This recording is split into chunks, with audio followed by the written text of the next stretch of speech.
Final preparations are underway for the Christmas convoy to the West Philippine Sea. Donations wrapped in Christmas boxes and ribbons are now ready for the long voyage to the Kalayaan group of islands. Sacks of rice, canned goods, Noche Buena packs, hygiene kits, toys, solar lamps, and even statues of figures in the Christmas Belen will make their way to our soldiers and fishing communities in the West Philippine Sea.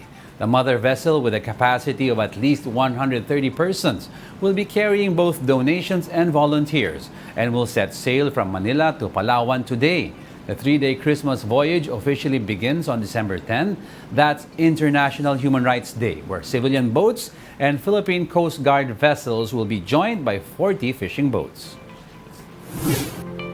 And here to speak to us about the final preparations for the historic Christmas convoy to the West Philippine Sea, we have with us live via Zoom One News anchor Gretchen Ho. She will be joining the Christmas convoy to the West Philippine Sea along with fellow anchor Ed Lingao. Gretchen, first off, what's happening now? Kamusta naman ang final preparations for the Christmas convoy?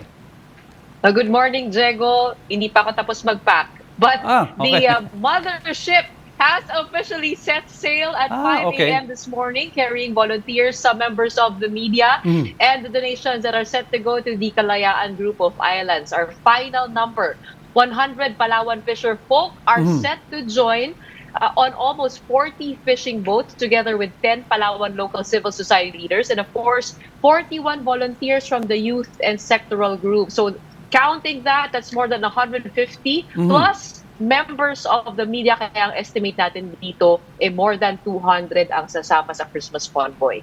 Okay, syempre our viewers are really excited about this event, but what can we expect in the coming days as you guys are departing towards the West Philippine Sea? I mean, ano ang timeline? When do you converge with the other fishermen or the other volunteers?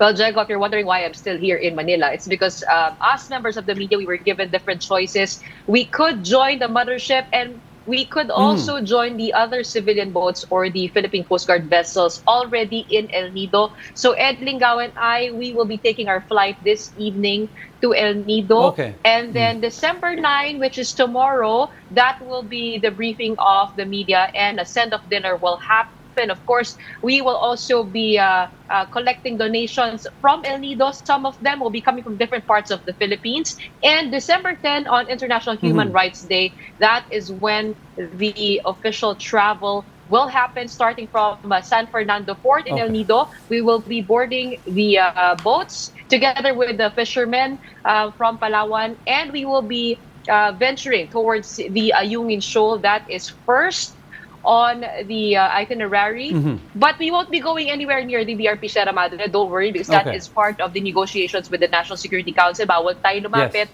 because we don't want to stir up confrontation or escalate the already tense situation there. Dadaan lang tayo doon. We'll hopefully have visibility of the BRP Sierra Madre. Then we'll be visiting both Lawak and Patag Islands.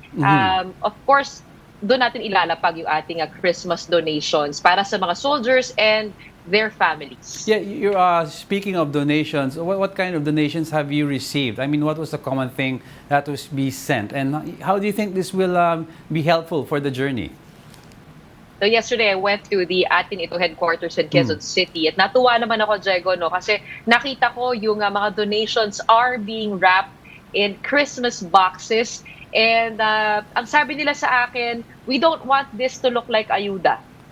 This is the point of this, is to be able to spread the Christmas cheer to our frontliners, not just our soldiers, but also our fisher folk who are defending our seas in the best way that they can. So aside from canned goods, there were also hygiene kits, there were sacks of rice, there were Noche Buena packs, solar lamps, of course, meron din tayo mga laruan, Papogi kits, mula yan sa ating Alagang Kapatid Foundation. Meron din tayong MWell bags, gadgets, even sat phones. So we'd like to thank the MVP group of companies.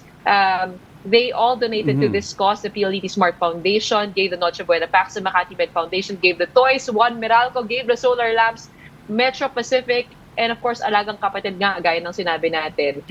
Pero yun nga, excited ang lahat na kahit pa paano maibahagi, makapagbigay ng konti para sa ating mga kababayan doon. Gretchen, marami kasi nagtatanong no, about yung the soldiers, the Marines, BRP, Sierra Madre. They will also get some of the goodies that are being sent on this convoy, or only the people on the island? Okay, so for our convoy, we will be able to reach both Patag and Lawak Islands. But all of the donations will reach the 7 islands in the municipality of Okay. Kalayaan. Lahat ng kasama doon. Kasama doon yung ating mga sundalo sa BRP Sierra Madre, Okay. which is in the Ayungin Shoal. But we won't be the ones to distribute that. You will have the Philippine Navy be responsible for that, because we want to be very careful as well while we're Yes. dealing with the situation. As we mentioned, this is a civilian effort, civilian convoy, and this has really good intentions of just bringing support to the people there during the Christmas holidays. Gretch, tell us naman how One News was able to arrange all of this freedom to broadcast for this Christmas convoy. Okay, the other day, Diego, we had National Security Council's Jonathan Malaya in the office. So Ed Lingao and I sat down with him, trying to convince him to allow us to go live from the West Philippine Sea, because that has never been done. Ang sabi niya, if they allow this will be an official change in policy. So ang sabi ni Bok kay Sir Jonathan Malaya, kay ADG, is no, we really appreciate, us in the media, we really appreciate the transparency offensive that is being adopted by the Marcos administration since early this year. Sabi nga rin ng ating defense department is that we are winning the information war. But we raised this question to ADG Malaya. Sabi namin, why not from freedom of navigation, we go now to freedom of broadcast in our own exclusive economic zone? Doesn't that send a stronger message? And so, ang binargain namin, payagan kami sa primetime newscast ng TV5 and One News, at payagan din kami mag-broadcast live from either Patag or Lawak. Yes. At nagulat kami, the next day, we received an advisory of the NSC, the PCO, and the PCG allowing the media to broadcast live. Yun nga lang, hindi lang yun ang problema. No? We have the permission, but now the question is, will we have internet and will we have signal to be able to broadcast live? Siyempre, ang daming issues dyan. But siyempre, alam mo, Gretchen, this is very historic nga, no? Freedom of broadcast. But of course, while this will send a strong message, we don't know yet how our Chinese counterparts will react in the West Philippine Sea. So what are the reminders and guidelines that the officials are saying for the convoy? I mean, were they honest about the possibilities of what can happen, the pros and cons? Well, they had some things that, they told us not to say, for example, the number of PCG vessels. That's highly confidential because we don't want to compromise their security. But apart from that, they also told us not to shoot our government and military assets in the Patag and Lawak Islands, so as not to give information unnecessarily. So yun lang naman, dalawa lang naman yung guidelines na yun. But gaya ng sinabi natin, yung broadcast live, that is going to be a challenge in itself, because we do have Starlink for internet, but as you know, Starlink for the seas is different from a Starlink that you place on land. Yes. So we're not quite sure yet if we will be able to get signal from Patag or Lawak, or if that is within the Starlink plan. Kasi pa nag-subscribe ka, pwede kang mag-roaming all around the Philippines. The question is, does Starlink allow that from Patag or Lawak Island? And paano namin gagawin yun from the boat?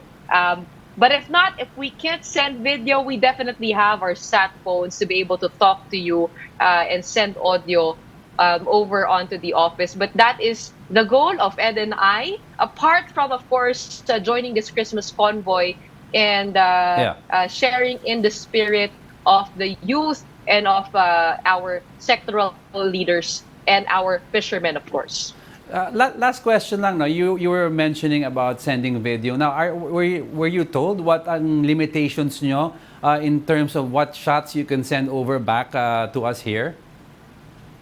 Ay nako, Diego, magugulat ka. Wala talagang sinabi-sabi na you can't shoot this, you can't shoot that. Yun lang naman, yung government assets, Okay. and military assets, yun lang ang bawal i-reveal, pati yung PCG vessels. But the rest, they're not really saying anything. And I think that's a huge step, seeing the National Security Council working with civil society groups in broad daylight. I think that sends a huge message in itself already, because kilala natin ang National Security Council, they prefer to keep things on the down low for confidential and security reasons, right? So this is a change in policy and a change in position Yeah. by our government. We are being secured by the NSC, by our Philippine Coast Guard, and of course that this everything is in coordination with our government leaders. Well, we're definitely excited for, I think tomorrow, no? That's tomorrow or today? Yung broadcast nyo. Tonight kami lilipad. Tomorrow ang send-off dinner, Yeah. at Sunday ang official start of the 3-day voyage. Well, of course, we want to wish you well, and thank you very much, Gretchen, for those updates. And please do stay safe. All right, thank you very much, Diego.